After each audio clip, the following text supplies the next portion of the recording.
लातूर जिल्ह्यातील औसा बाजार समितीमध्ये शेतकऱ्यांची लूट केली जाते, तसंच बाजारामध्ये आणलेल्या शेतकऱ्यांच्या मालाची लूट तात्काळ थांबावी आणि शेतकऱ्यांचा माल हमी भावाने खरेदी करावा या मागणीसाठी मनसे आक्रमक झाली आहे। औसा बाजार समितीमध्ये महाराष्ट्र नवनिर्माण सेनेने सौदा बंद पाडत जोरदार घोषणाबाजी केली।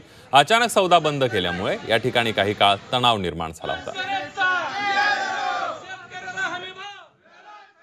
शेतकऱ्याचा माल हमी भावाने खरेदी केला जात नाही, तसेच शेतकऱ्याची पायली कडता आणि मातेरच्या नावाखाली आर्थिक लुबाडणूक केली जाते।